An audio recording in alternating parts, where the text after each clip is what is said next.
നമസ്കാരം, ക്ലാസ് റൂമിന്റെ ഒരു പുതിയ വീഡിയോയിലേക്ക് സ്വാഗതം. 8ാം ക്ലാസ്സിലെ സോഷ്യൽ സയൻസിലെ 5ാമത്തെ ചാപ്റ്ററായ constitution of India rights and duties, Indian ഭരണഘടന അവകാശങ്ങളും കർത്തവ്യങ്ങളും എന്ന് പറഞ്ഞ യൂണിറ്റാണ് നമ്മൾ പഠിച്ചുകൊണ്ടിരിക്കുന്നത്. അതിന്റെ 2 പാർട്ട് വീഡിയോ നമ്മൾ മുൻപ് അപ്ലോഡ് ചെയ്തിട്ടുണ്ടായിരുന്നു. അപ്പോൾ ഫസ്റ്റ് പാർട്ട് വീഡിയോ നമ്മൾ ഓണം എക്സാമിന് മുൻപ് അപ്ലോഡ് ചെയ്തു. സെക്കൻഡ് പാർട്ട് വീഡിയോ കഴിഞ്ഞ ദിവസം അപ്ലോഡ് ചെയ്തിട്ടുണ്ടായിരുന്നു. അപ്പോൾ ഫസ്റ്റ് പാർട്ട് വീഡിയോയിൽ കുറച്ച് നോട്ട്സ് ആണ് ഉൾപ്പെടുത്തിയിരുന്നത്. സെക്കൻഡ് പാർട്ട് വീഡിയോയിൽ ടെക്സ്റ്റ് എക്സ്പ്ലനേഷനും അതുമായിട്ട് ബന്ധപ്പെട്ട ആക്ടിവിറ്റി സോൾവിംഗും ഒക്കെ ഉൾപ്പെടുത്തിയിട്ടുണ്ടായിരുന്നു. അപ്പോൾ ഈ 2 ഭാഗത്തും ഉൾപ്പെടാത്ത ക്വസ്റ്റ്യനും ആൻസേഴ്സും പിന്നെ അടുത്ത പോർഷനുമാണ് നമ്മൾ ഈ വീഡിയോയിൽ ഉൾപ്പെടുത്തിയിരിക്കുന്നത്. അപ്പോൾ ഇതിൽ ഉൾപ്പെടുത്തിയിട്ടുള്ള ക്വസ്റ്റ്യനും ആൻസേഴ്സും നമുക്ക് നോക്കാം. ഫസ്റ്റ് ക്വസ്റ്റ്യൻ ഇതാണ്: who is the architect of Indian constitution? Indian ഭരണഘടനയുടെ ശില്പി എന്നറിയപ്പെടുന്നത് ആരാണ്? ഡോക്ടർ BR അംബേദ്കർ ആണ് ഇന്ത്യൻ ഭരണഘടനയുടെ ശില്പി അല്ലെങ്കിൽ ആർക്കിടെക്ട് ഓഫ് ഇന്ത്യൻ കോൺസ്റ്റിറ്റ്യൂഷൻ എന്നറിയപ്പെടുന്നത്. അടുത്ത question: what rights are declared to be protected for all citizens in the preamble of the Indian constitution? അതായത് ഇന്ത്യൻ ഭരണഘടനയുടെ ആമുഖത്തിന്റെ ഇംഗ്ലീഷ് വേർഡാണ് പ്രീ ആംബിൾ എന്ന് പറയുന്നത്. അപ്പോൾ പ്രീ ആംബിളിൽ അല്ലെങ്കിൽ ആമുഖത്തിൽ എന്തെല്ലാം അവകാശങ്ങളാണ് എല്ലാ പൗരന്മാർക്കുമായി സംരക്ഷിക്കുമെന്ന് പ്രഖ്യാപിച്ചിട്ടുള്ളത്? അപ്പോൾ ആമുഖത്തിൽ പരാമർശിച്ചിട്ടുള്ള അവകാശങ്ങൾ എന്തൊക്കെയാണ്? Justice, liberty, equality and fraternity. ഏതൊക്കെയാണ്? 4 എണ്ണം. ജസ്റ്റിസ് നീതി, ലിബർട്ടി സ്വാതന്ത്ര്യം, ഇക്വാലിറ്റി സമത്വം ആൻഡ് ഫ്രട്ടേണിറ്റി സാഹോദര്യം. ഓക്കെ ആണല്ലോ. അടുത്തത്: when was constituent assembly formed? ഭരണഘടനാ നിർമ്മാണ സഭ, അതാണ് കോൺസ്റ്റിറ്റ്യൂന്റ് അസംബ്ലി, അത് നിലവിൽ വന്നത് എന്നാണ്. Who was the first chairman? ആരായിരുന്നു അതിന്റെ ആദ്യത്തെ അധ്യക്ഷൻ അല്ലെങ്കിൽ ചെയർമാൻ? ആൻസർ 1946 ഡിസംബർ 6 ആണ് കോൺസ്റ്റിറ്റ്യൂന്റ് അസംബ്ലി നിലവിൽ വന്നത്. എന്നാണ് 1946 ഡിസംബർ 6 1946 ഡിസംബർ 6. ഇനി അതിന്റെ ആദ്യത്തെ അധ്യക്ഷൻ ഡോക്ടർ രാജേന്ദ്ര പ്രസാദ്. അടുത്തത്: വാട്ട് ആർ റൈറ്റ്സ്? എന്താണ് അവകാശങ്ങൾ എന്ന് പറയുന്നത്? എന്താണ് റൈറ്റ്സിന്റെ ക്യാരക്ടറിസ്റ്റിക്സ് എന്നുള്ളത് നമ്മൾ കഴിഞ്ഞ ക്ലാസ്സിൽ ഫസ്റ്റ് പാർട്ട് വീഡിയോയിൽ ഉൾപ്പെടുത്തിയിട്ടുണ്ടായിരുന്നു. ഇത് എന്താണ് റൈറ്റ്സ് അല്ലെങ്കിൽ അതിന്റെ റൈറ്റ്സ് അല്ലെങ്കിൽ അവകാശങ്ങൾ എന്നുള്ളതിന്റെ ഡെഫിനിഷൻ ആയിട്ട് നമുക്ക് ചോദിച്ചു കഴിഞ്ഞാൽ എങ്ങനെ എഴുതാം എന്നുള്ളതാണ്. നോക്കിയോളൂ. Rights are accepted by society in terms of claims made and recognised and enforced by the state through law. എന്താണ് റൈറ്റ്സ് എന്ന് പറഞ്ഞാൽ അല്ലെങ്കിൽ അവകാശം എന്ന് പറഞ്ഞാൽ accepted by society, society accept ചെയ്യണം. എങ്ങനെയാണ് അക്സെപ്റ്റ് ചെയ്യണത്? In terms of claims made. Claims എന്ന് പറഞ്ഞാൽ അവകാശവാദങ്ങൾ. അവകാശവാദങ്ങളുടെ അടിസ്ഥാനത്തിൽ സൊസൈറ്റി അക്സെപ്റ്റ് ചെയ്യുന്നതാണ് അവകാശങ്ങൾ എന്ന് പറയുന്നത്. അതാണ് ഫസ്റ്റ് പറഞ്ഞിട്ടുള്ളത്. പിന്നെ എന്താ പറഞ്ഞത്? അതിൻ്റെ recognised and enforced by the state through law. അത് മാത്രമല്ല, സ്റ്റേറ്റ് എന്ന് വെച്ചാൽ രാഷ്ട്രം റെക്കഗ്നൈസ് ചെയ്യുക എന്ന് വെച്ചാൽ അംഗീകരിക്കുകയും എൻഫോഴ്സ് നടപ്പിലാക്കുകയും ചെയ്യുന്നു. എങ്ങനെയാണ്? ത്രൂ ലോ, നിയമം വഴി നടപ്പിലാക്കുകയും അംഗീകരിക്കുകയും ചെയ്യുകയും വേണം. അതിനെയാണ് നമ്മൾ എന്ത് പറയുന്നത്? റൈറ്റ്സ് എന്ന് പറയുന്നത്. അപ്പോൾ എന്താണ് റൈറ്റ്സ് എന്ന് പറഞ്ഞാൽ? Rights are accepted by society in terms of claims made and പിന്നെന്താണ്? റെക്കഗ്നൈസ് ചെയ്യണം. പിന്നെ എൻഫോഴ്സ് ചെയ്യാന്ന് വെച്ചാൽ നടപ്പിലാക്കുക. റെക്കഗ്നൈസ് എന്ന് വെച്ചാൽ അംഗീകരിക്കുക. ആരാണ്? ബൈ ദ സ്റ്റേറ്റ്, രാഷ്ട്രം അല്ലേ? സ്റ്റേറ്റ് എന്ന് വെച്ചാൽ രാഷ്ട്രം എങ്ങനെയാണ്? ത്രൂ ലോ, നിയമം വഴി അംഗീകരിക്കുകയും അത് നടപ്പിലാക്കുകയും ചെയ്യണം. അപ്പോഴേ അതിനെന്ത് പറയുന്നുള്ളൂ? നമ്മൾ റൈറ്റ്സ് അല്ലെങ്കിൽ അവകാശം എന്ന് പറയുള്ളൂ. പിന്നെ നമ്മൾ it is the responsibility of democratic systems to ensure that individuals have right. ഇതെന്ന് പറയുന്നത് ഡെമോക്രാറ്റിക് സിസ്റ്റം അല്ലെങ്കിൽ ഒരു ജനാധിപത്യ സംവിധാനത്തിന്റെ റെസ്പോൺസിബിലിറ്റിയാണ് അല്ലെങ്കിൽ അവരുടെ ഒരു ഉത്തരവാദിത്തമാണ്. എന്ത്? To ensure that individuals have right എന്നുള്ളത് അല്ലേ? വ്യക്തികൾക്ക് അവകാശമുണ്ട് അല്ലെങ്കിൽ വ്യക്തികളുടെ അവകാശം എൻഷുർ ചെയ്യുക അല്ലെങ്കിൽ ഉറപ്പുവരുത്തുക എന്നുള്ളത് ഡെമോക്രാറ്റിക് സിസ്റ്റത്തിന്റെ റെസ്പോൺസിബിലിറ്റിയാണ്, ജനാധിപത്യ സംവിധാനത്തിന്റെ ഉത്തരവാദിത്തമാണ്. മലയാളം മീഡിയം നോക്കിയുള്ളൂ. അവകാശങ്ങൾ എന്നാൽ ഉന്നയിക്കപ്പെടുന്ന അവകാശവാദങ്ങളിൽ സമൂഹം സ്വീകരിക്കുകയും രാഷ്ട്രം നിയമം വഴി അംഗീകരിച്ച് നടപ്പിലാക്കുകയും ചെയ്യുന്നവയാണ്. വ്യക്തികൾക്ക് അവകാശങ്ങളുണ്ടെന്ന് ഉറപ്പുവരുത്തേണ്ടത് ജനാധിപത്യ സംവിധാനങ്ങളുടെ ഉത്തരവാദിത്തമാണ്. അപ്പോൾ ക്യാരക്ടറിസ്റ്റിക്സ് ഓഫ് റൈറ്റ്സ് എന്താണ് എന്നുള്ളത് നമ്മൾ ഫസ്റ്റ് പാർട്ട് വീഡിയോയിൽ ഉൾപ്പെടുത്തിയിട്ടുണ്ട്. അപ്പോൾ നമ്മൾ ഒരു പ്ലേലിസ്റ്റ് ആക്കി ഇട്ടിട്ടുണ്ട് ഇതിൻ്റെ അകത്തുള്ള എല്ലാ വീഡിയോസും, നമ്മൾ ഇതുവരെ ചെയ്തിട്ടുള്ള എല്ലാ സോഷ്യൽ സയൻസിൻ്റെ വീഡിയോ. അതിൻ്റെ ലിങ്ക് ഡിസ്ക്രിപ്ഷൻ ബോക്സിൽ കൊടുത്തേക്കാവേ.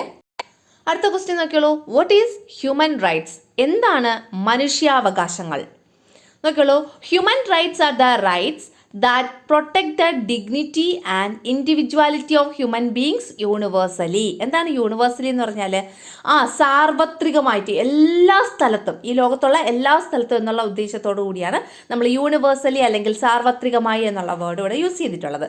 Human rights are the rights. Human rights, മനുഷ്യാവകാശങ്ങൾ എന്ന് പറഞ്ഞാൽ എന്താണ്? ഒരു റൈറ്റ്സ് അല്ലെങ്കിൽ അവകാശങ്ങളാണ്. ദാറ്റ് പ്രൊട്ടക്ട്സ്, അത് പ്രൊട്ടക്റ്റ് ചെയ്യുന്നു അല്ലെങ്കിൽ സംരക്ഷിക്കുന്നു. എന്തിനെ സംരക്ഷിക്കുന്നു? The dignity and individuality of human beings. Human beings അല്ലെങ്കിൽ മനുഷ്യൻ്റെ ഡിഗ്നിറ്റി എന്ന് വെച്ചാൽ അഭിമാനത്തെയും, ആൻഡ് ഇൻഡിവിജ്വാലിറ്റി വ്യക്തിത്വത്തെയും, ഒരു മനുഷ്യൻ്റെ ഈ ഡിഗ്നിറ്റിയെയും ഇൻഡിവിജ്വാലിറ്റിയെയും പ്രൊട്ടക്റ്റ് ചെയ്യുന്ന, സംരക്ഷിക്കുന്ന റൈറ്റ്സ്, അവകാശങ്ങളെയാണ് നമ്മൾ എന്ത് പറയുന്നത്? ഹ്യൂമൻ റൈറ്റ്സ് അല്ലെങ്കിൽ മനുഷ്യാവകാശങ്ങൾ എന്ന് പറയുന്നത്. അതെങ്ങനെയാണ്? യൂണിവേഴ്സലി. ഓക്കെ ആണല്ലോ. അടുത്ത നോക്കിയോളൂ. സാർവത്രികമായി മനുഷ്യൻ്റെ അഭിമാനത്തെയും വ്യക്തിത്വത്തെയും സംരക്ഷിക്കുന്ന അവകാശങ്ങളാണ് മനുഷ്യാവകാശങ്ങൾ. ഓക്കെ. അടുത്തത് നമ്മുടെ മാഗ്ന കാർട്ട പറഞ്ഞിട്ടുണ്ടായിരുന്നില്ലേ, അതുമായിട്ട് ബന്ധപ്പെട്ടൊരു ക്വസ്റ്റ്യൻ ആണ്. Who was the ruler of England who signed the Magna Carta? അതായത് മാഗ്ന കാർട്ടയിൽ ഒപ്പുവെച്ച ഇംഗ്ലണ്ടിലെ രാജാവ് ആരായിരുന്നു? ആൻസർ കിങ് ജോൺ അല്ലെങ്കിൽ ജോൺ രാജാവ്. കേട്ടോ, മാഗ്ന കാർട്ടയിൽ സൈൻ ചെയ്ത ഇംഗ്ലണ്ടിലെ റൂളർ ആരായിരുന്നു? ജോൺ, അല്ലെ? കിങ് ജോൺ അല്ലെങ്കിൽ ജോൺ രാജാവ്. അടുത്തത്, what is the difference between statutory rights and fundamental rights? നിയമപരമായ അവകാശങ്ങളും മൗലിക അവകാശങ്ങളും തമ്മിലുള്ള വ്യത്യാസം എന്താണെന്ന്. നിയമപരമായ അവകാശമാണ് സ്റ്റാറ്റ്യൂട്ടറി റൈറ്റ്സ് എന്ന് പറയുന്നത്. ഫണ്ടമെന്റൽ റൈറ്റ്സ് ആണ് മൗലിക അവകാശം എന്ന് പറയുന്നത്. ഇവ തമ്മിലുള്ള വ്യത്യാസം എന്താണ്? നോക്കിയോളൂ. Common laws protect and enforce statutory rights. അതായത് സ്റ്റാറ്റ്യൂട്ടറി റൈറ്റ്സിനെ അല്ലെങ്കിൽ നിയമപരമായ അവകാശങ്ങളെ പ്രൊട്ടക്റ്റ് ചെയ്യുകയും എൻഫോഴ്സ് ചെയ്യുകയും, അല്ലേ? പ്രൊട്ടക്റ്റ് ചെയ്യാന്ന് വെച്ചാൽ സംരക്ഷിക്കുകയും, എൻഫോഴ്സ് ചെയ്യാന്ന് വെച്ചാൽ നടപ്പിലാക്കുകയും ഒക്കെ ചെയ്യുന്നത് ഏതാണ്? കോമൺ ലോസ് അല്ലെങ്കിൽ സാധാരണ നിയമങ്ങളാണ്. മനസ്സിലായോ? അപ്പോൾ common laws protect and enforce statutory rights. കിട്ടിയോ? അടുത്തത്, but constitution protects and ensures the fundamental rights. എന്നാൽ ഫണ്ടമെന്റൽ റൈറ്റ്സ് അല്ലെങ്കിൽ മൗലിക അവകാശങ്ങളെ പ്രൊട്ടക്റ്റ് ചെയ്യുകയും എൻഷുവർ എന്ന് വെച്ചാൽ ഉറപ്പുവരുത്തുകയും ചെയ്യുന്നത് ആരാണ്? കോൺസ്റ്റിറ്റ്യൂഷനാണ്, നമ്മുടെ ഭരണഘടനയാണ്. മനസ്സിലായോ? അപ്പോൾ എന്താണ്? നിയമപരമായ അവകാശങ്ങളെ സംരക്ഷിക്കുകയും നടപ്പിലാക്കുകയും ചെയ്യുന്നത് സാധാരണ നിയമങ്ങളാണ്. എന്നാൽ മൗലികാവകാശങ്ങളെ സംരക്ഷിക്കുന്നതും ഉറപ്പുവരുത്തുന്നതും ആരാണ്? ഭരണഘടനയാണ്. നെക്സ്റ്റ് നമ്മൾ ഫണ്ടമെന്റൽ റൈറ്റ്സ് അല്ലെങ്കിൽ മൗലിക അവകാശങ്ങൾ ഏതൊക്കെയാണ് എന്നുള്ളതാണ് പഠിക്കാൻ പോകുന്നത്. ഓരോ ഫണ്ടമെന്റൽ റൈറ്റ്സും അല്ലെങ്കിൽ ഓരോ മൗലിക അവകാശങ്ങളും നമ്മൾ എക്സ്പ്ലെയിൻ ചെയ്ത് പഠിക്കാൻ പോവുകയാണ്. അപ്പോൾ ഒന്നാമത്തത് റൈറ്റ് ടു ഇക്വാലിറ്റി അല്ലെങ്കിൽ സമത്വത്തിനുള്ള അവകാശം എന്നതാണ്. ക്വസ്റ്റ്യൻ നോക്കിയോളൂ. Write a short note about the right to equality. അല്ലെ, ആ സമത്വത്തിനുള്ള അവകാശത്തെക്കുറിച്ച് ഒരു ചെറിയ കുറിപ്പ് തയ്യാറാക്കുക. അല്ലെങ്കിൽ സമത്വത്തിനുള്ള അവകാശം എന്നതുകൊണ്ട് അർത്ഥമാക്കുന്നത് എന്താണ്? What you mean by right to equality? ഇങ്ങനെയൊക്കെ ക്വസ്റ്റ്യൻ ചോദിച്ചാൽ നമുക്ക് ഈ ഒരു ആൻസർ എഴുതാം. നമുക്ക് നോക്കാം ആൻസർ. നോക്കിയോളൂ. The right to equality is the right to ensure equality before the law and equal protection of the law for all in our country. The right to equality is the right to ensure. എന്താണ് right to equality അല്ലെങ്കിൽ സമത്വത്തിനുള്ള അവകാശം എന്ന് പറയുന്നത്? Is the right, ഒരു അവകാശമാണ്. എന്ത് ചെയ്യുന്നു? ടു എൻഷുവർ എന്ന് വെച്ചാൽ ഉറപ്പുവരുത്തുന്നു. എന്തുറപ്പുവരുത്തുന്നു? ഇക്വാലിറ്റി ബിഫോർ ദ ലോ, അല്ലെ? നിയമത്തിന് മുന്നിൽ തുല്യത ഉറപ്പുവരുത്തുന്നു.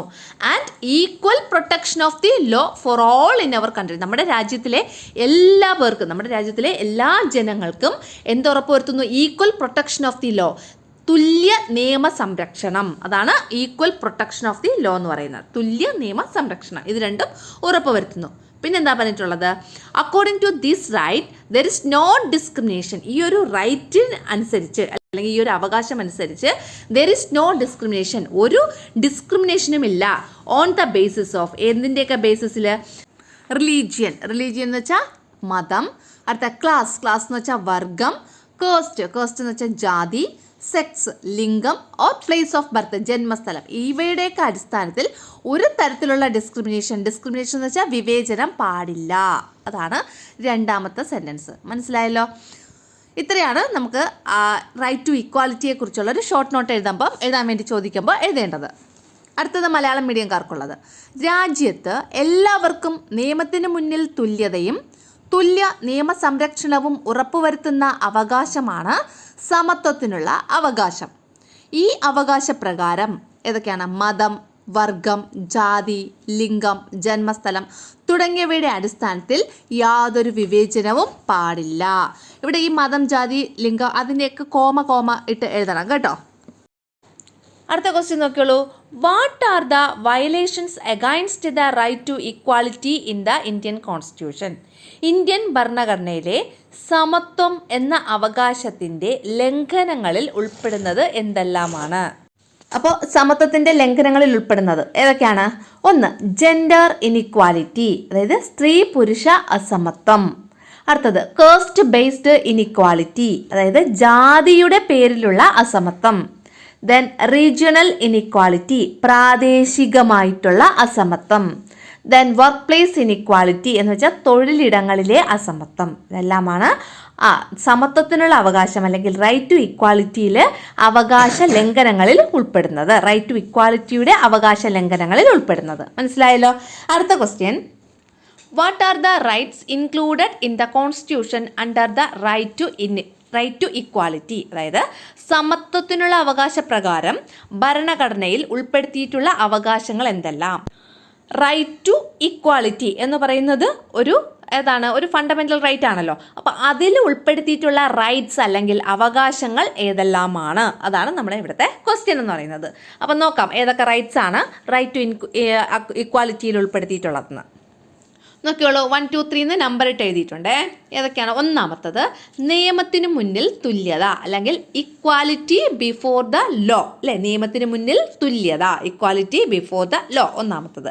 രണ്ടാമത്തത് തുല്യ നിയമ സംരക്ഷണം അല്ലെങ്കിൽ equal protection of the law for all. എല്ലാവർക്കും തുല്യ നിയമ സംരക്ഷണം, അതാണ് equal protection of the law for all. അടുത്ത മൂന്നാമത്തത് there is no discrimination on the basis of religion, caste, sex or place of birth. അതായത് എന്താണ്? ഒരു ഡിസ്ക്രിമിനേഷനും പാടില്ല, ഒരു വിവേചനവും പാടില്ല. ഏതിൻ്റെ ബേസിസിലുള്ള വിവേചനം പാടില്ല എന്നാണ്? ഏതിൻ്റെ ബേസിസിലുള്ള വിവേചനം പാടില്ല എന്നാണ്? ഏതൊക്കെയാണ്?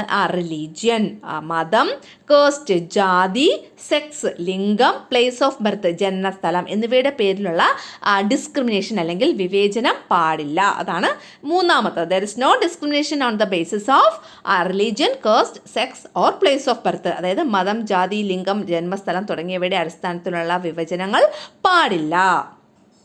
അടുത്ത നാലാമത്തത് equal access to hotels, shops, wells, ponds, bathing ghats and public roads. Public roads അല്ലെങ്കിൽ പൊതു റോഡ്, പിന്നെന്താണ്? ബാത്തിങ് ഗട്ട്സ്, പൊതു സ്നാനഘട്ടങ്ങൾ. പൊതുവായിട്ടുള്ള സ്നാനഘട്ടങ്ങൾ എന്ന് വെച്ചാൽ കുളിക്കാനുള്ള വലിയ കുളങ്ങളുണ്ടല്ലോ, അതാണ് പൊതു സ്നാനഘട്ടങ്ങൾ. പിന്നെ പോണ്ട്സ് എന്ന് വെച്ചാൽ കുളങ്ങൾ. വെൽസ് എന്ന് വെച്ചാൽ കിണറുകൾ. പിന്നെ ഷോപ്സ് എന്ന് വെച്ചാൽ നമ്മൾ പോകുന്ന കടകൾ. പിന്നെ ഹോട്ടലുകൾ എന്നിവിടങ്ങളിൽ ഈക്വലായിട്ട് ആക്സസ് ചെയ്യാൻ കഴിയണം. എല്ലാ ജനങ്ങൾക്കും ഈക്വലായിട്ട് ആക്സസ് ചെയ്യാൻ കഴിയണം. അതാണ് നാലാമത് പറഞ്ഞിട്ടുള്ളത്. അപ്പോൾ എന്താണ്? ഹോട്ടലുകൾ, കടകൾ, കിണറുകൾ, കുളങ്ങൾ, പൊതു സ്നാനഘട്ടങ്ങൾ, പൊതുനിരത്തുകൾ എന്നിവിടങ്ങളിലെ തുല്യപ്രവേശനം അല്ലെങ്കിൽ ഈക്വൽ ആക്സസ്. അടുത്ത അഞ്ചാമത്തെ നോക്കിയോളൂ. Equality of opportunity in public jobs. Public ജോബ്സിൽ അല്ലെങ്കിൽ പൊതുജോലികളിലെ അവസര സമത്വം, അതാണ് equality of opportunity in public jobs, പൊതു ജോലികളിലെ അവസര സമത്വം. അടുത്ത ആറാമത്തെ എന്താണ്? പ്രൊഹിബിറ്റ്സ് അൺടച്ചബിലിറ്റി, തൊട്ടുകൂടായ്മ നിരോധനം. തൊട്ടുകൂടായ്മ പാടില്ല എന്നുള്ളത്. അപ്പോൾ ടച്ചബിലിറ്റി എന്ന് വെച്ചാൽ തൊട്ടുകൂടായ്മ.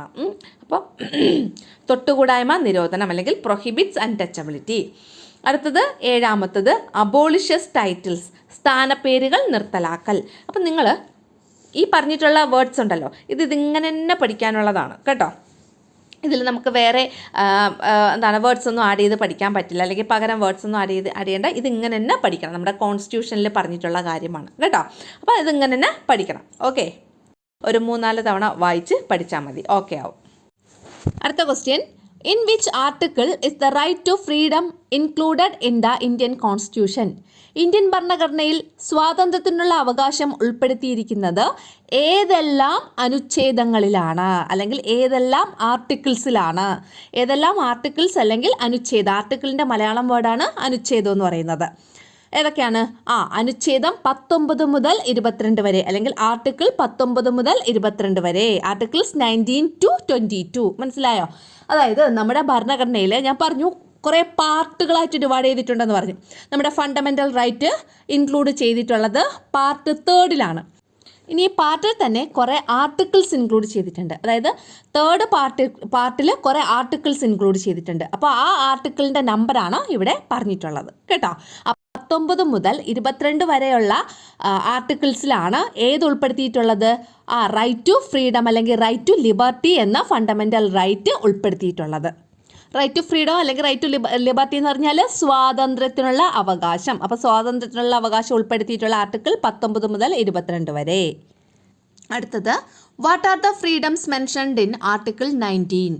അനുച്ഛേദം 19-ൽ പരാമർശിച്ചിട്ടുള്ള സ്വാതന്ത്ര്യങ്ങൾ ഏതെല്ലാമാണ്? മൊത്തം 6 ഫ്രീഡംസ് അല്ലെങ്കിൽ 6 സ്വാതന്ത്ര്യങ്ങളാണ് ആർട്ടിക്കിൾ 19-ൽ പരാമർശിച്ചിട്ടുള്ളത്. ഏതൊക്കെയാണ്? ഒന്നാമത്തത് freedom of speech and expression. ഇത് സ്പീച്ചിനും എക്സ്പ്രഷനുമുള്ള ഫ്രീഡം, അതായത് അഭിപ്രായ പ്രകടനത്തിനും ആവിഷ്കാരത്തിനുമുള്ള സ്വാതന്ത്ര്യം. അതാണ് ഒന്നാമത്തത്. എന്താണ്? Freedom of speech and expression, അഭിപ്രായ പ്രകടനത്തിനും ആവിഷ്കാരത്തിനുമുള്ള സ്വാതന്ത്ര്യം. രണ്ടാമത്തത് freedom to move freely throughout the territory of India. Malayalam മീഡിയത്തിലെ 4ാമത്തത് ഇന്ത്യയിൽ എവിടെയും സ്വതന്ത്രമായി സഞ്ചരിക്കുവാനുള്ള സ്വാതന്ത്ര്യം. അല്ലേ? ഫ്രീഡം ടു മൂവ് ഫ്രീലി എന്ന് വെച്ചാൽ സ്വതന്ത്രമായി, through out the territory of India, ഇന്ത്യയിലെ എവിടെയും അല്ലെ ഇന്ത്യയിലെ ഏതു ഭാഗത്തും ഫ്രീ ആയിട്ട് മൂവ് ചെയ്യാനുള്ള സ്വാതന്ത്ര്യം. അതാണ് രണ്ടാമത് പറഞ്ഞിട്ടുള്ളത്. അടുത്ത 3ാമത്തത് ഫ്രീഡം ടു അസംബിൾ പീസ്ഫുള്ളി. എന്താണ് പീസ്ഫുള്ളി എന്ന് വെച്ചാൽ?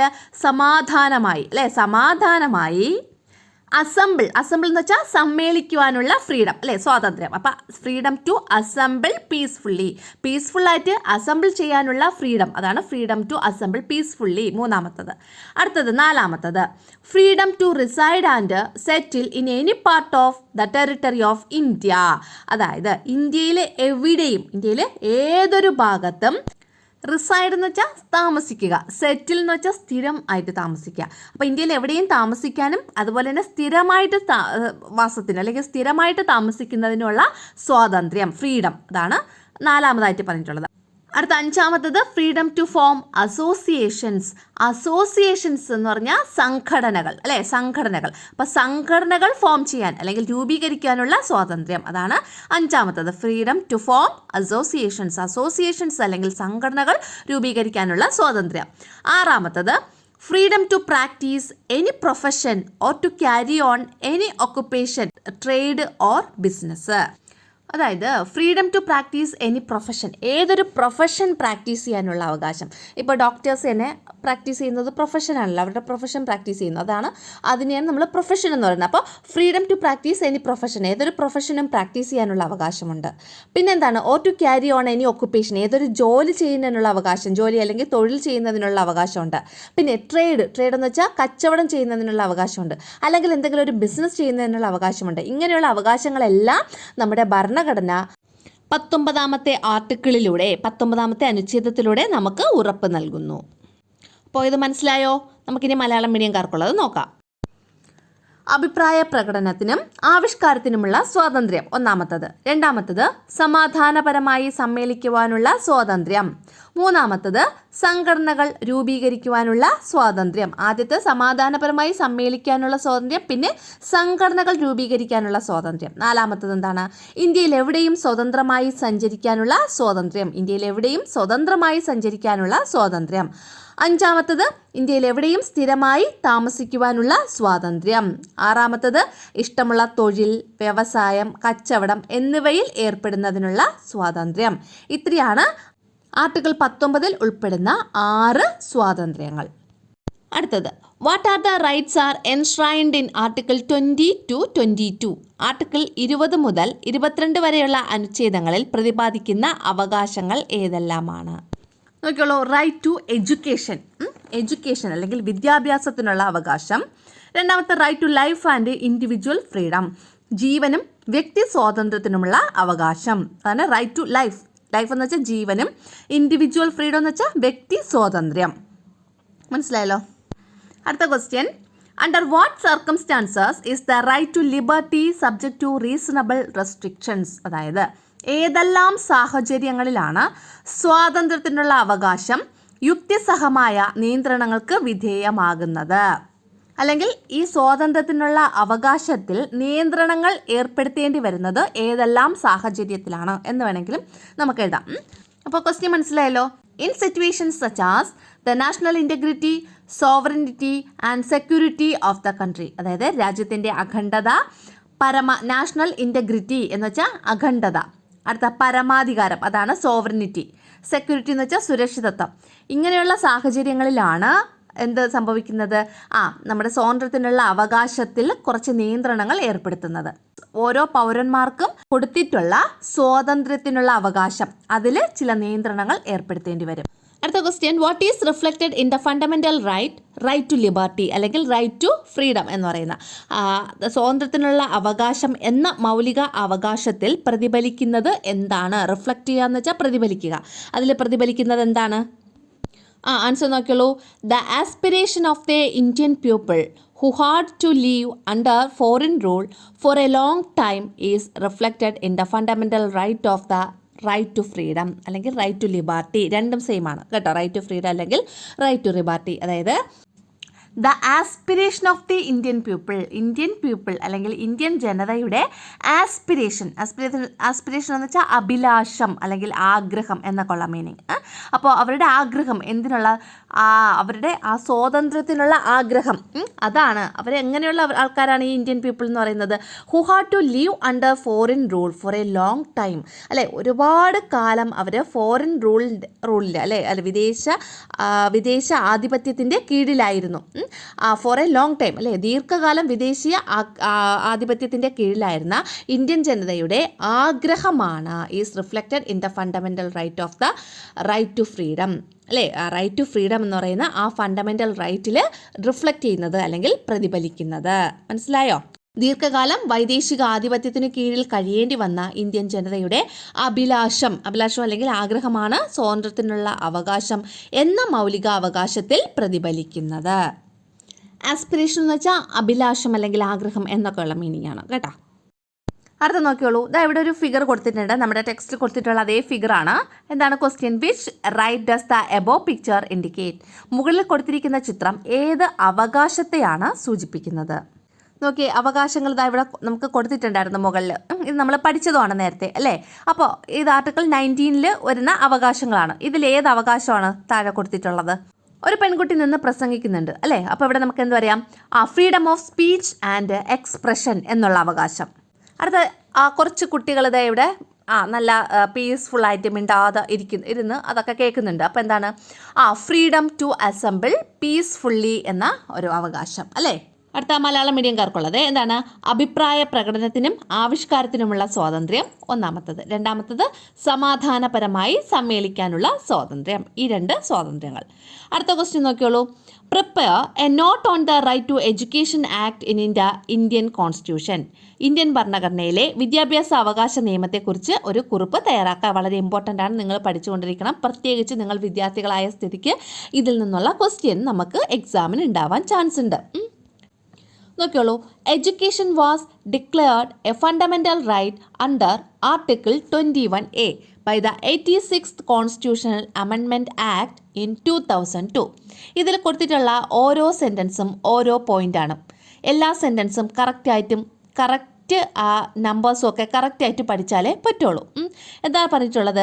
2002 86 ഭരണഘടനാ ഭേദഗതിയിലൂടെ അനുച്ഛേദം 21A പ്രകാരമാണ് വിദ്യാഭ്യാസം മൗലികാവകാശമായി പ്രഖ്യാപിക്കപ്പെട്ടത്. അപ്പോൾ ഇവിടുത്തെ ക്വസ്റ്റ്യൻ എന്ന് പറയുന്നത് വിദ്യാഭ്യാസം മൗലികാവകാശമായി പ്രഖ്യാപിക്കപ്പെട്ട ആർട്ടിക്കിൾ അല്ലെങ്കിൽ അനുച്ഛേദം ഏത് ഏതാണ്?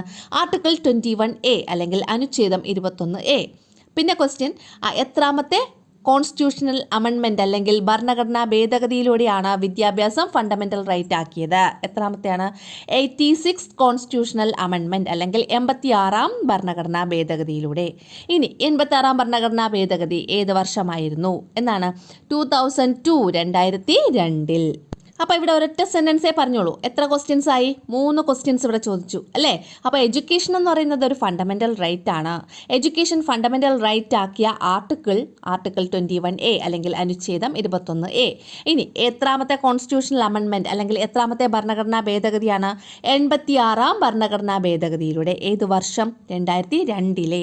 2002 86-ാം ഭരണഘടനാ ഭേദഗതി അല്ലെങ്കിൽ 86th കോൺസ്റ്റിറ്റ്യൂഷണൽ അമെൻമെൻറ്റിലൂടെ എഡ്യൂക്കേഷൻ എന്ന് പറയുന്നത് ഒരു ഫണ്ടമെൻ്റൽ റൈറ്റ് ആക്കി അല്ലെങ്കിൽ വിദ്യാഭ്യാസം ഒരു മൗലിക അവകാശമാക്കി പ്രഖ്യാപിച്ചു. ഏത് ആർട്ടിക്കിൾ പ്രകാരം? 21A, അനുച്ഛേദം 21A അല്ലെങ്കിൽ ആർട്ടിക്കിൾ 21A. അടുത്ത സെൻറ്റൻസ് നോക്കിയോളൂ. In 2009 parliament passed the right to education act.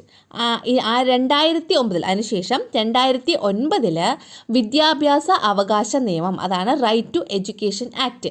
വിദ്യാഭ്യാസ അവകാശ നിയമം പാർലമെൻറ്റ് എന്ത് ചെയ്തു? അംഗീകരിച്ചു, പാസ്സാക്കി, അംഗീകരിച്ചു. അപ്പോൾ പാർലമെൻറ്റ് അംഗീകരിച്ചതെന്നാണ് 2009 right to education act parliament അംഗീകരിച്ചത് 2009. 2002 എന്താണ്? 86th കോൺസ്റ്റിറ്റ്യൂഷണൽ അമെൻമെൻറ്റ്, അതിലൂടെയാണ് വിദ്യാഭ്യാസം ഫണ്ടമെൻ്റൽ റൈറ്റ് ആക്കിയത്. എഡ്യൂക്കേഷൻ എന്ന് പറയുന്നത് ഒരു ഫണ്ടമെൻ്റൽ റൈറ്റ് ആക്കിയത്. അത് നിലവിൽ വന്നതാണ് 2002. 2009 right to education act parliament പാസ്സാക്കി അല്ലെങ്കിൽ പാർലമെൻറ്റ് അംഗീകരിച്ചു. മനസ്സിലായല്ലോ? ഇനി മൂന്നാമത്തെ sentence, the act came into effect in April 2010. അതായത് 2010 ഏപ്രിലിലാണ് ഈ നിയമം പ്രാബല്യത്തിൽ വന്നത്. അപ്പോൾ ഈ നിയമം കെയിം ഇൻ ടു ഫോഴ്സ് അല്ലെങ്കിൽ പ്രാബല്യത്തിൽ വന്നതെന്നാണ്? അല്ല, right to education act came into force ആയത് അല്ലെങ്കിൽ അത് പ്രാബല്യത്തിൽ വന്നത്, വിദ്യാഭ്യാസ അവകാശ നിയമം പ്രാബല്യത്തിൽ വന്നത് എന്നാണ്? 2010 ഏപ്രിലിൽ. ഇനി ദിസ് ആക്ട് എൻഷുവേഴ്സ്, ഈ ആക്ട് അല്ലെങ്കിൽ ഈ നിയമം എൻഷുർ ചെയ്യുന്നു, ഉറപ്പുവരുത്തുന്നു. എന്തൊക്കെയാണ് ഉറപ്പുവരുത്തുന്നത്?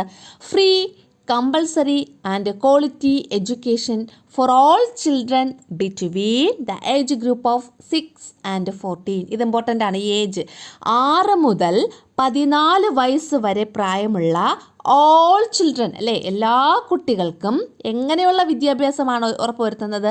ഫ്രീ എന്ന് വെച്ചാൽ സൗജന്യവും, കമ്പൾസറി നിർബന്ധിതവും, ആൻഡ് ക്വാളിറ്റി ഗുണമേന്മയുള്ളതുമായിട്ടുള്ള ഒരു വിദ്യാഭ്യാസം ഉറപ്പുവരുത്തുന്നു. മനസ്സിലായോ? അപ്പോൾ ഇവിടുത്തെ ഏജ് ഗ്രൂപ്പ് എത്രയാണ്? 6 വയസ്സിനും 14 വയസ്സിനും ഇടയിൽ, 6 and 14 അല്ലേ? ഇതിൻ്റെ ഇടയിലുള്ള കുട്ടികൾക്ക് എന്താണ് ഉറപ്പുവരുത്തുന്നത്? എന്താണ് എൻഷുർ ചെയ്യുന്നത്? എഡ്യൂക്കേഷൻ അല്ലേ? എഡ്യൂക്കേഷൻ എൻഷുർ ചെയ്യുന്നു. എങ്ങനെയുള്ള education? Free, compulsory and quality. Free ആയിട്ടുള്ളതും കമ്പൾസറി ആയിട്ടുള്ളതും ക്വാളിറ്റി ഉള്ളതുമായിട്ടുള്ള എഡ്യൂക്കേഷൻ ഉറപ്പുവരുത്തുന്നു. ഇതാണ് റൈറ്റ് ടു എഡ്യൂക്കേഷൻ ആക്ട് എന്ന് പറയുന്നത്. ഇമ്പോർട്ടൻ്റ് ആണ്, പഠിച്ചോളണം. കണ്ടോ? ഇതിനകത്തുള്ള ഓരോ സെൻറ്റൻസും ഓരോ ക്വസ്റ്റ്യൻ്റെ ആൻസേഴ്സ് ആണ്.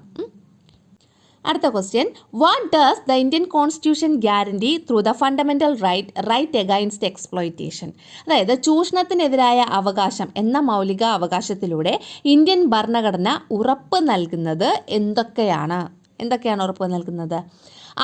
The Constitution of India through the right against exploitation ensures a secured life by ഒരു സുരക്ഷിതമായ ജീവിതം അല്ലേ, ഒരു സുരക്ഷിത ജീവിതം ഉറപ്പുവരുത്തുന്നു. എങ്ങനെയാണ്? ബൈ എലിമിനേറ്റ് ചെയ്തുകൊണ്ട്. എന്ത് എലിമിനേറ്റ് ചെയ്തു? അല്ലെങ്കിൽ എന്താണ് ഇല്ലാതാക്കിക്കൊണ്ട്, എലിമിനേറ്റ് ചെയ്തുകൊണ്ടാണ്? എക്സ്പ്ലോയിറ്റേഷൻസ്, ചൂഷണങ്ങൾ. ഏതൊക്കെ തരത്തിലുള്ള ചൂഷണങ്ങൾ? ലൈക്ക് സ്ലേവറി എന്ന് വെച്ചാൽ അടിമത്തം, ഹ്യൂമൻ ട്രാഫിക്കിംഗ് എന്ന് വെച്ചാൽ മനുഷ്യക്കടത്തെന്ന് പറയും, ഹ്യൂമൻ ട്രാഫിക്കിംഗ്. പിന്നെ ഫോഴ്സ്ഡ് ലേബർ, നിർബന്ധിത ജോലി, ആൻഡ് ചൈൽഡ് ലേബർ, ബാലവേല. അപ്പോൾ ഈ പറയുന്ന എക്സ്പ്ലോയിറ്റേഷൻസ്, ഏതൊക്കെ എക്സ്പ്ലോയിറ്റേഷൻസ് ആണ് ഇവിടെ പറഞ്ഞിട്ടുള്ളത്? സ്ലേവറി എന്ന് വെച്ചാൽ അടിമത്തം, ഹ്യൂമൻ ട്രാഫിക്കിംഗ് എന്ന് വെച്ചാൽ മനുഷ്യക്കടത്ത്, ദെൻ ഫോഴ്സ്ഡ് ലേബർ നിർബന്ധിത ജോലി, പിന്നെ ചൈൽഡ് ലേബർ ബാലവേല. ഈ പറയുന്ന എക്സ്പ്ലോയിറ്റേഷൻസിനെയൊക്കെ എലിമിനേറ്റ് ചെയ്തുകൊണ്ട് ഒരു സെക്യൂർഡ് ലൈഫ്, സുരക്ഷിത ജീവിതം എൻഷുർ ചെയ്യുന്നു. ആര്? റൈറ്റ് അഗെയിൻസ്റ്റ് എക്സ്പ്ലോയിറ്റേഷൻ, ചൂഷണത്തിനെതിരായിട്ടുള്ള അവകാശം എന്ന ഫണ്ടമെൻ്റൽ റൈറ്റ് എന്ന മൗലികാവകാശം. മനസ്സിലായോ? അടിമത്തം, മനുഷ്യക്കടത്ത്, നിർബന്ധിത ജോലി, ബാലവേല തുടങ്ങിയ ചൂഷണങ്ങളെ ഇല്ലാതാക്കി സുരക്ഷിത ജീവിതം, ചൂഷണത്തിനെതിരായ അവകാശത്തിലൂടെ ഇന്ത്യൻ ഭരണഘടന ഉറപ്പ് നൽകുന്നു. അടുത്ത question, what does article 23 of the Indian constitution prohibit? Indian ഭരണഘടനയുടെ ആർട്ടിക്കിൾ 23 എന്തിനെയാണ് നിരോധിക്കുന്നത്? അറിയാലോ, ആർട്ടിക്കിളും അനുച്ഛേദവും ഒന്നാണ് എന്നുള്ളത്. ആൻസർ നോക്കിയുള്ളൂ. Article 23 prohibits all forms of forced labour and human trafficking, declaring them illegal. അതായത് ആർട്ടിക്കിൾ 23 പ്രൊഹിബിറ്റ്സ് എന്ന് വെച്ചാൽ പ്രൊഹിബിറ്റ് ചെയ്യുന്നു, തടയുന്നു അല്ലേ. എന്താണ് തടയുന്നത്? All forms of forced labour എന്ന് വെച്ചാൽ നിർബന്ധിത ജോലി അല്ലേ, എല്ലാ തരത്തിലുമുള്ള നിർബന്ധിത ജോലികളും, പിന്നെ ആൻഡ് ഹ്യൂമൻ ട്രാഫിക്കിംഗ്, മനുഷ്യക്കടത്തും, എല്ലാ തരത്തിലുള്ള ഹ്യൂമൻ ട്രാഫിക്കിംഗ് അതായത് മനുഷ്യക്കടത്തും, പിന്നെ ഫോഴ്സ്ഡ് ലേബർ നിർബന്ധിത ജോലിയും ഇതെന്ത് ചെയ്യുന്നു? പ്രൊഹിബിറ്റ് ചെയ്യുന്നു. ഇത്ര എഴുതിയാലും മതി. പിന്നെന്താണ് അതിൽ പിന്നെ വേറൊരു കാര്യം പറഞ്ഞിട്ടുള്ളത്, ഡിക്ലെയറിംഗ് ദം ഇല്ലീഗൽ. ഇതിനെ നിയമവിരുദ്ധമായി, ഇല്ലീഗൽ എന്ന് വെച്ചാൽ നിയമവിരുദ്ധമായിട്ട് ഡിക്ലെയർ ചെയ്തു അല്ലെങ്കിൽ പ്രഖ്യാപിക്കുന്നു, അതും ചെയ്തു. അപ്പോൾ ആർട്ടിക്കിൾ 23 എന്താണ് ഇവിടെ നടപ്പിലാക്കിയത്? It prohibit all forms of forced labour and human trafficking, പിന്നെന്താണ്?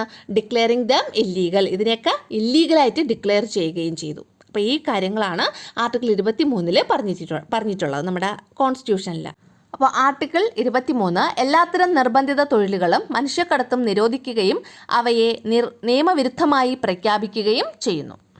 അടുത്ത question, what does article 24 of the Indian constitution state? Indian ഭരണഘടനയുടെ ആർട്ടിക്കിൾ 24 എന്താണ് പറയുന്നത്? നോക്കിയോളൂ. Article 24 prohibits. ആർട്ടിക്കിൾ 24 പ്രൊഹിബിറ്റ് ചെയ്യുന്നു, തടയുന്നു. ഇതും തടയലാണ്. എന്താ തടയുന്നത്? Employing children under the age of 14 in mines, factories or other hazardous work places. അതായത് ഖനികളിലോ ഫാക്ടറികളിലോ മറ്റ് അപകടകരമായ ജോലി സ്ഥലങ്ങളിലോ 14 വയസ്സിന് താഴെയുള്ള കുട്ടികളെ ജോലിക്കെടുക്കുന്നത് ആർട്ടിക്കിൾ 24 നിരോധിക്കുന്നു. ഇവിടെ ഏജ് ഗ്രൂപ്പ് ശ്രദ്ധിച്ചോളണം. എത്ര വയസ്സിന് താഴെയുള്ള കുട്ടികളെയാണ് ജോലിക്കെടുക്കരുതെന്ന് പറയുന്നത്? 14 അല്ലേ, 14 വയസ്സിന് താഴെയുള്ള കുട്ടികളെ. കാരണം എന്താണ്? 6 മുതൽ 14 വയസ്സ് വരെയുള്ള കുട്ടികൾക്ക് എന്ത് കൊടുക്കണം? കമ്പൽസറി എഡ്യൂക്കേഷൻ കൊടുക്കണം. Free, compulsory and quality education കൊടുക്കണം അല്ലേ. അങ്ങനെയാണ് നമ്മുടെ ഭരണഘടനയിൽ പറഞ്ഞിട്ടുള്ളത്. ഏത്? റൈറ്റ് ടു എഡ്യൂക്കേഷൻ ആക്റ്റിൽ. അപ്പോൾ അവരെ പിന്നെ പണിക്ക് നിർത്താൻ പാടുണ്ടോ? ഇല്ല. അതുകൊണ്ടാണ് 14 വയസ്സ് വരെയുള്ള കുട്ടികളെ ഈ ഖനികളിലെ മൈൻസിലൊന്നും പണിയെടുപ്പിക്കാനായിട്ട് എടുക്കാൻ പാടില്ല എന്ന് പറയുന്നത്. മനസ്സിലായോ? അപ്പോൾ article 24 prohibits employing children under the age of 14. എവിടെയൊക്കെയാണ്? ഇൻ മൈൻസ് എന്ന് വെച്ചാൽ ഖനികളിൽ, ഫാക്ടറികളിൽ, or other hazardous work place അല്ലെങ്കിൽ മറ്റുള്ള അപകടകരമായ, ഹസാർഡസ് എന്ന് വെച്ചാൽ അപകടകരമായ, വർക്ക് പ്ലേസ് എന്ന് വെച്ചാൽ ജോലി സ്ഥലങ്ങളിൽ ഒന്നും എന്ത് ചെയ്യാൻ പാടില്ല? 14 വയസ്സിന് താഴെയുള്ള കുട്ടികളെ പണിയെടുപ്പിക്കാൻ പാടില്ല. ഖനികളിലോ ഫാക്ടറികളിലോ മറ്റ് അപകടകരമായ ജോലി സ്ഥലങ്ങളിലോ 14 വയസ്സിന് താഴെയുള്ള കുട്ടികളെ ജോലിക്കെടുക്കുന്നത് ആർട്ടിക്കിൾ 24 നിരോധിക്കുന്നു. അടുത്ത ക്വസ്റ്റ്യൻ ഈ പറഞ്ഞ അതേതാണ്, പക്ഷേ ഒരു ക്വസ്റ്റ്യനായിട്ട് എഴുതിയിട്ടുണ്ട്. അത് ഇമ്പോർട്ടൻ്റ് ആയതുകൊണ്ടാണ് കേട്ടോ. At what age is it prohibited to employ children in hazardous work under article 24? Article 24 പ്രകാരം ഏത് പ്രായത്തിലാണ് കുട്ടികളെ അപകടകരമായ ജോലികളിൽ നിയമിക്കുന്നത്, നിരോധിച്ചിരിക്കുന്നത്? എത്രയാണ്? Children under the age of 14, 14 വയസ്സിന് താഴെയുള്ള കുട്ടികളെ. അടുത്ത നോക്കിയോളൂ. ഇവിടെ ഒരു ഫിഗർ കൊടുത്തിട്ടുണ്ട്, നമ്മുടെ ടെക്സ്റ്റിലുള്ള ഫിഗറാണ്. എന്നിട്ട് എന്താ പറഞ്ഞിട്ടുള്ളത്? One of the exploitations against children is given in the picture.